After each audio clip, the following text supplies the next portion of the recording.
एक गांव में 3 लड़के रहते थे, राम, श्याम और राजू। तीनों के पिता काफ़ी अमीर थे। तीनों का बचपन बहुत अच्छी तरह से गुजरा था। उनके माता पिता कभी भी उनकी कोई भी मांग को अनदेखा नहीं करते थे। राम के पिता सरपंच थे, श्याम के पिता कारोबारी थे और राजू के पिता एक किसान जमींदार थे। छोटी उम्र से ही उन सबको लाड प्यार ने ऐसा बना दिया था कि ना तो उनको मेहनत का पता था और ना ही उनको समय की परवाह थी। अक्सर वह सारा दिन बस घूमते रहते थे, नशे और अन्य भोगविलास में डूबे रहते थे, जिससे उनके गांव वाले भी दुखी थे। सरपंच और बड़े लोगों के बच्चे होने के कारण उनकी कोई शिकायत कर पाने की हिम्मत नहीं कर पाता था, जिससे उनका मनोबल और बढ़ गया था।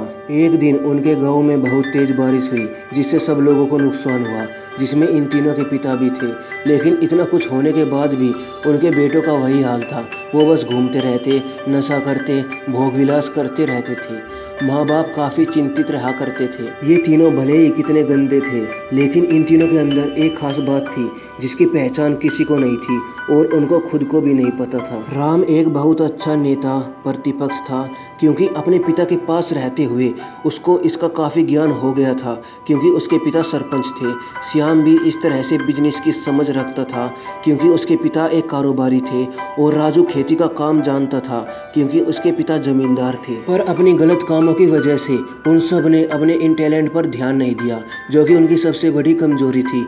इस तरह से इनकी बदमाशियों को देखकर इनके पिता ने उन्हें सीख देने की सोची। तीनों पिताओं ने आपस में बात करी और उसका एक हल निकाला।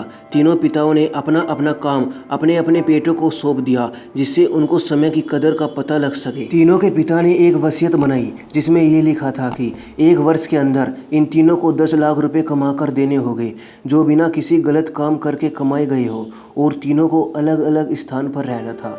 इन तीनों को 5-5 लाख रुपए भी दिए गए, ताकि उनको अपना काम स्टार्ट करने में कोई दिक्कत ना आए। पहले तो सब खुश हो गए कि हम आज़ाद हो गए, हमको पैसे मिल गए, और ऐसा सोच करके इन्होंने फिर से काफ़ी समय मौज मस्ती करने में लगा दिया।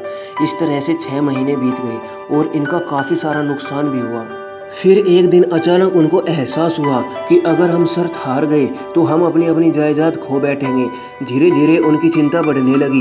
एक दिन वो इसी बात को सोचकर एक पार्क में बैठे थे और कुछ डिस्कस कर रहे थे कि उनको एक छोटी सी लड़की मिली। वो फूल बेच रही थी और साथ में पढ़ भी रही थी। तीनों लोग उस लड़की के पास में गए। तभी राम ने लड़की से बोला, बेटा आपकी उम्र क्या है? तो लड़की ने जवाब दिया कि मैं 12 साल की हूँ अंकल। इतना सुनते ही राम ने लड़की से पूछा कि आप इतने छोटे होकर के खेल नहीं रहे हो? इस पर लड़की ने जवाब दिया कि मेरे पापा अब इस दुनिया में नहीं है और माता बीमार रहती है, इसलिए मैं ये काम करती हूँ। ये सुनकर राम ने अपना पर्स निकाला। उसके पास जो भी पैसे बचे थे वो उस लड़की को देने लगा।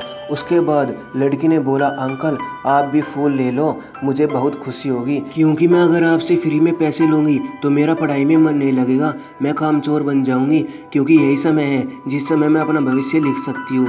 राम ने उस लड़की से सारे फूल ले लिए और तीनों घर लौट आए। उस फूल वाली लड़की का उन तीनों लड़कों पर बहुत गहरा प्रभाव पड़ा। रात भर वे तीनों उस बच्ची के बारे में सोचते रहे और उन्हें एहसास हुआ कि वो तीनों कितने गलत थे। तीनों ही दोस्तों को एहसास हुआ कि आज भी उनके पास 6 महीने का समय है अपने पिता के दिए गए काम को पूरा करने का और अपने भविष्य बनाने का।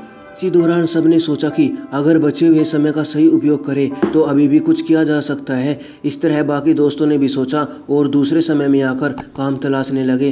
पर उनके शर्त में एक शर्त ये भी थी कि उनको जो भी काम करना है वो अपनी पहचान बताए बिना करना है, जिससे ये साफ था कि उनको काम नहीं मिला।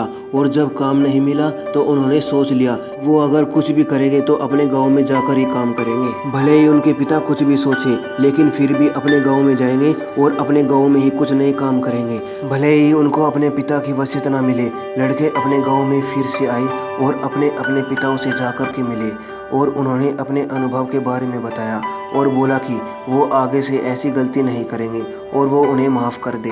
लेकिन पिता तो शर्त पे ही अड़े थे।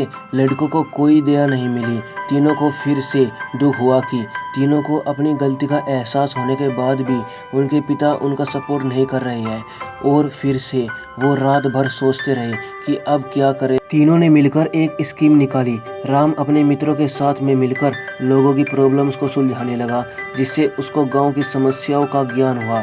इसी तरह श्याम भी गांव के विकास के लिए नए नए तरीके सीख गया और राजू को किसानों और बीजों का ज्ञान हो जाने से उसको काफ़ी फ़ायदा हुआ।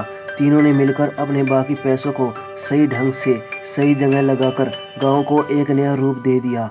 उनकी कड़ी मेहनत से गांव के लोग क्या, दूसरे शहरों के लोग भी उनकी तारीफ करने लगे।